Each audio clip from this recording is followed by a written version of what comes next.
Bismillahirrahmanirrahim, tawakkaltu ala Allah.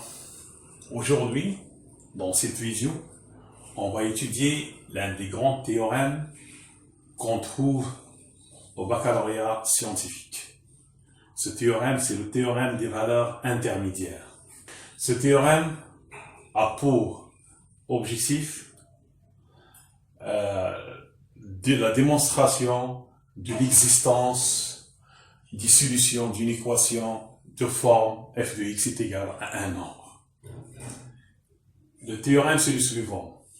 Si une fonction f est continue sur un intervalle AB fermé, ici le réel m est compris entre f de A et f de B, alors l'équation f de x est égal à m admet au moins une solution dans l'intervalle AB. Ici de plus ça veut dire la continuité. La première chose, la continuité, c'est une fonction continue, voici la première. Et la deuxième, ici, le réel m est compris entre f de A et f de B. Deux hypothèses. La continuité, obligatoire. Ici, le réel m est compris entre f de A et f de B. Alors, l'équation de x égale à m admet au moins une solution dans l'intervalle AB. Si de plus, f est strictement monotone, alors l'équation f de x égale à m admet une solution. De plus, ça veut dire, c'est la première condition, la deuxième condition, si de plus f est strictement monotone. Et la troisième condition. Alors l'équation f de x égale à m admet une seule solution dans l'intervalle AB. Premier exemple, on considère l'équation x appartenant à R, x à la puissance 3 plus 2x égale à 1. Cette équation, il n'y a pas de méthode pour trouver les solutions de cette équation. Alors on aura x à la puissance 3 plus 2x égale à 1. Si on essaye de résoudre ces équations, on ne peut pas trouver la solution. Parfois, je donne cette équation aux élèves et j'attends la réponse. Je leur dis, avant de savoir le théorème des valeurs intermédiaires, et je demande aux élèves de résoudre cette équation. Alors, qu'est-ce qu'ils pensent? Ils vont faire comme cette méthode-là, de x à la puissance 3 plus de x moins 1 est égal à 0. Alors, il oublie que c'est une équation de troisième degré. Et il essaie de calculer delta pour trouver x1, x2. Et bien, évidemment, c'est une faute. Il n'y a pas de méthode en général pour résoudre les équations de troisième degré. Donc, cette méthode,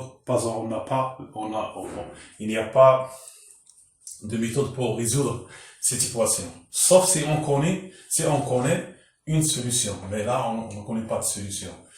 Donc, qu'est-ce qu'on va faire? On va prendre, on pose f de x égale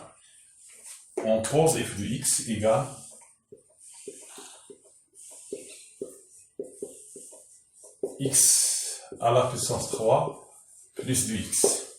Cette fonction, c'est une fonction continue. F est continue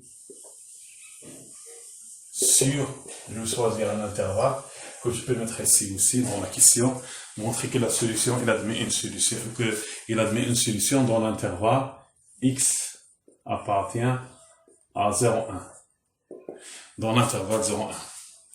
F il est continu sur l'intervalle 0,1.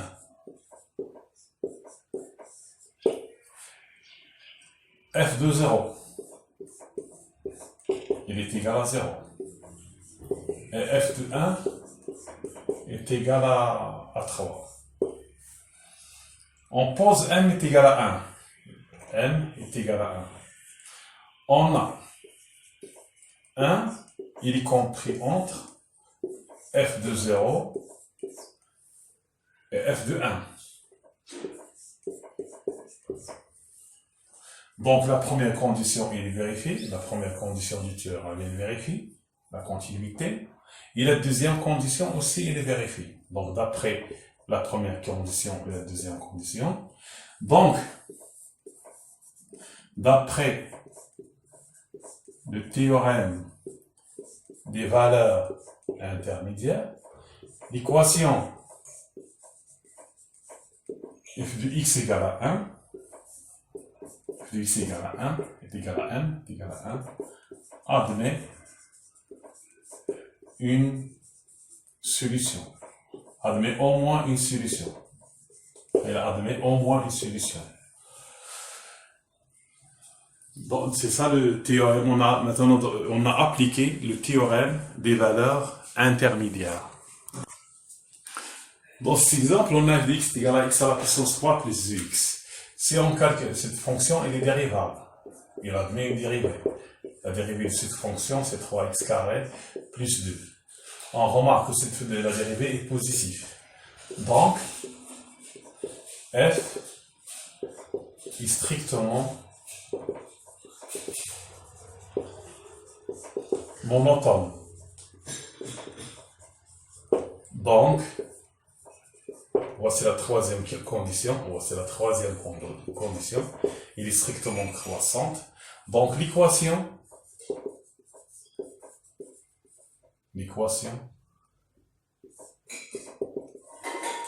f de x égale à 2 admet une unique solution. Une unique solution. Une unique solution. Cette solution est comprise entre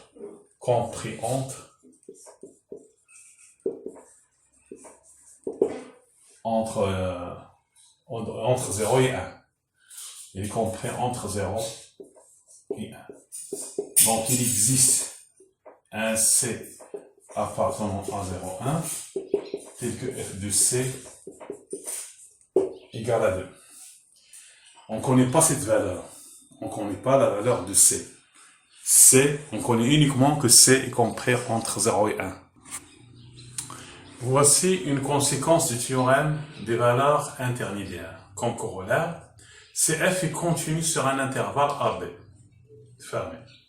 Et si on a f de A non fois f de B négatif, ça veut dire f de A et f de B n'ont pas le même signe.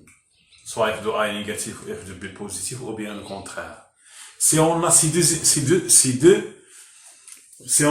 hypothèses-là, ces deux conditions, la première condition, la deuxième condition, alors l'équation f de x égale à 0 admet au moins une solution dans l'intervalle AB. La continuité, f de A et f de B n'ont pas le même signe. Dans ce cas-là, cette équation, elle admet au moins une solution dans AB. La solution, elle est encadrée par A et B. Si de plus, cette fonction f est strictement monotone, ça veut dire soit croissante, soit décroissante, sur l'intervalle AB, alors la solution qu'on a encadrée entre A et B, elle est unique. Il y a une seule solution. C'est ça, c'est une conséquence du théorème des valeurs intermédiaires. Exemple 2. Montrer que l'équation x sur racine de x carré plus 1 moins cos px égale à 1 admet une solution unique dans l'intervalle ouvert 0, 1. C'est pourquoi on va poser f de x est égal à x sur racine de x carré plus 1 moins cos px moins 1. Et on va calculer f de 0, à quoi est égal f de 0. Cette fonction, il est continue sur l'intervalle fermé 0, 1. F est continue sur l'intervalle 0, 1. Pourquoi il est continu? Pourquoi il est continu sur l'intervalle fermé 0, 1? Parce que cette fonction, c'est le rapport de deux fonctions continues. Quelles sont ces deux fonctions? La première, u de x égale à x. U de x, la fonction qui est associée à x, u de x est égal à x. La deuxième, v de x est égal racine de x carré plus 1. Donc, il y a deux fonctions u. La fonction u à x associée x. La deuxième, l'image de x, c'est racine de x carré plus 1. Cette fonction-là, elle est continue. Pourquoi? Parce que celle-là, elle est continue et positive. Donc, cette fonction, la fonction v, elle est continue. La fonction u, elle est continue aussi. La fonction cos, la fonction qui a x, l'image de x, la fonction h, l'image de x c'est cos px, il est continu, parce que celle-là, il est continu sur l'intervalle 0,1. Donc, on sait que la fonction cos, il est continu sur R. Donc, le composé de la fonction cos avec celle-là, avec cette fonction-là, c'est une fonction qui est continue. Donc, ici, on a le rapport de deux fonctions continues et continues. Il faut bien préciser, il faut écrire. Et, puisque cette fonction est continue, donc la différence de deux fonctions continues est une fonction continue. Donc, la fonction f, elle est continue sur l'intervalle 0,1. Fermé. On va calculer l'image de 0. L'image de 0, c'est 0, ici c'est 0, moins cos pi, cos 0 c'est 1, donc c'est moins 1 est égal à moins 2. Et on va calculer l'image de 1. L'image de 1, c'est 1 sur racine de 2, moins cos pi, c'est moins 1, plus 1, moins 1. Il est égal à 1 sur racine de 2. Puisqu'on a la première condition, et vérifier, on a la première condition, il est vérifié la continuité, il est vérifié, la fonction est continue sur 0,1, et on a l'image de 0, il est négatif, l'image de 1, elle est positive. Donc, d'après le théorème des valeurs intermédiaires, l'équation f de x égale à 0 admet au moins une solution dans l'intervalle fermé 0,1. Donc, d'après le théorème des valeurs intermédiaires, il existe un set appartenant à l'intervalle fermé 0,1 tel que f de c égale à 0. Maintenant, on va montrer que on a maintenant l'existence de la solution dans l'intervalle fermé 0,1. On va montrer que cette solution est unique. On va montrer que la solution, elle est unique. Donc, il existe un C appartenant à 0,1 tel que f de C égale à 0. On va montrer maintenant que la solution est unique. Pour montrer que la solution est unique dans l'intervalle fermé 0,1, on va montrer que cette fonction soit décroissante, strictement croissante ou bien décroissante. C'est pourquoi on va calculer la dérivée de cette fonction. Mais avant de calculer la dérivée de cette fonction, il faut montrer qu'elle est dérivable. Cette fonction, elle est dérivable sur l'intervalle fermé 0,1. Pourquoi? Parce qu'ici, on a le rapport de deux fonctions qui sont dérivables. Alors celle-là, elle est dérivable. Celle-là est positive. Le rapport de deux fonctions dérivables est dérivable. La deuxième ici, c'est une fonction qui est dérivable. Et ici, c'est une constante. Alors, cette fonction, il admet une dérivée. Il est dérivable. Avant de calculer la dérivée, il faut prouver que cette fonction, elle est dérivable. Maintenant, quel que soit x appartenant à 0,1, à l'intervalle 0,1, à quoi est égal f' de x? On a ici le rapport de fonctions dérivables et dérivables. Si x' fois racine de x carré plus 1, moins racine de x carré plus 1 prime fois x, moins racine de x sur x carré plus 1, moins la dérivée de cos px, c'est composé de fonctions dérivables. Donc c'est moins px prime multiplié par sinus px. Il est égal, f' de x égale.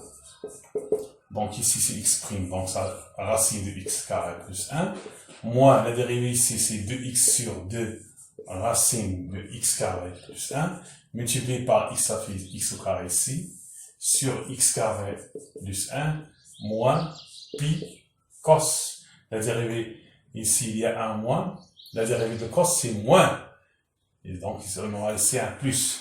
Cos pi x' c'est moins. Donc c'est plus ici, plus pi sinus pi x. Il est égal x carré plus 1. On simplifie ici. En même temps, on réduit le même dénominateur. Donc c'est x carré plus 1 moins x carré sur racine de x carré plus 1 plus pi sinus pi x. Il est égal 1 sur x carré plus 1 fois racine de x carré plus 1, d'accord, plus pi sinus px. Donc la dérivée de cette fonction-là, elle est égale à 1, la dérivée elle est égale à 1 sur x carré plus 1 fois racine de x carré plus 1 plus pi sinus px. Et cette dérivée, on va montrer qu'elle est positive. Alors maintenant, on a f' de x est égal à 1 sur x carré plus 1 racine de x carré plus 1 plus p sinus px. Avec x appartenant à 0. Ce nombre-là, quel que soit x appartenant à R, ce nombre-là, il est positif. Quel que soit x appartenant à R, 1 sur x carré plus 1 racine de x carré plus 1, il est supérieur à 0. On a x, il est compris entre 0 et 1. Donc, px, il est compris entre 0 et pi. Dans l'intervalle 0 pi, le sinus px, il est supérieur ou égal à 0. Donc, cette fonction-là, elle est aussi positive. Donc, quel que soit x appartenant à l'intervalle 0, 1, f' de x est supérieur strictement à 0. Celle-là est supérieure strictement à 0. Celle-là, elle peut être égale à 0, mais donc la dérivée elle est positive. La dérivée elle est positive. Donc f est strictement croissant dans l'intervalle 0,1. Puisque f est strictement croissant dans l'intervalle 0,1, alors la solution est unique dans l'intervalle fermé 0,1. Donc il existe un unique C appartenant à l'intervalle 0,1 tel que f de C égale à 0. Mais on peut ouvrir ici parce que 0 n'est pas une solution et 1 n'est pas une solution. On a calculé f de 0, on a trouvé les différents de 0 et f de 1 aussi est différent de 0. Donc la solution il existe dans l'intervalle ouvert 0,1. Donc l'équation f de x est égale à 0 admet une solution unique de Maintenant, on va donner l'interprétation graphique du théorème des valeurs intermédiaires. On a une fonction continue sur l'intervalle AB. La continuité, il est nécessaire. Et f de A, f de B. On prend un nombre m entre f de A et f de B. La fonction, il est continue. Il peut être croissant, décroissant, puis croissant. M est compris entre f de A et f de B. Alors, si on trace la droite d'équation y est égale à m, on remarque qu'il va couper la courbe de f ici en 3 points. L'intersection de la courbe et de cette droite, il admet au moins un point d'intersection. Ici, on remarque qu'il a 3 points. Voici les solutions de l'équation f de x est égal à m. Voici la première solution, la deuxième solution, et la troisième solution. Donc, c'est f est continu sur un intervalle AB. Et m compris entre f de A et f de B. L'équation f de x égale à m, admet au moins une solution.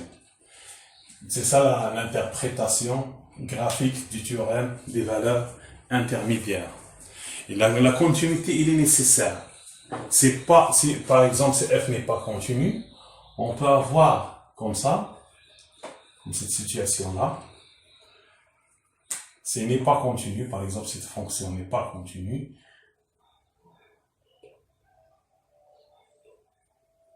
par exemple, celle-là n'est pas continue, m est compris entre f de A et f de B, on va couper cette fonction-là, ici.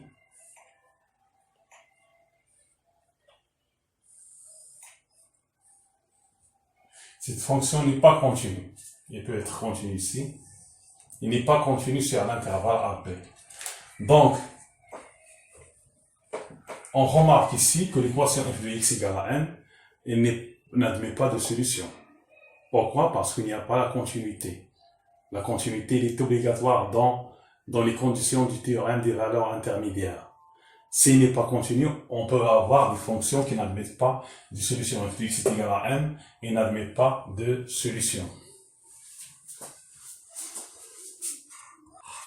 Je prends le cas particulier, l'équation f de x égale à 0. M est égal à 0. Par exemple, une fonction qui est croissante, strictement croissante, f de a est inférieur à f de b, f de a négatif, f de b positif. La fonction elle est strictement croissante. Voici la solution. x1, il y a une solution.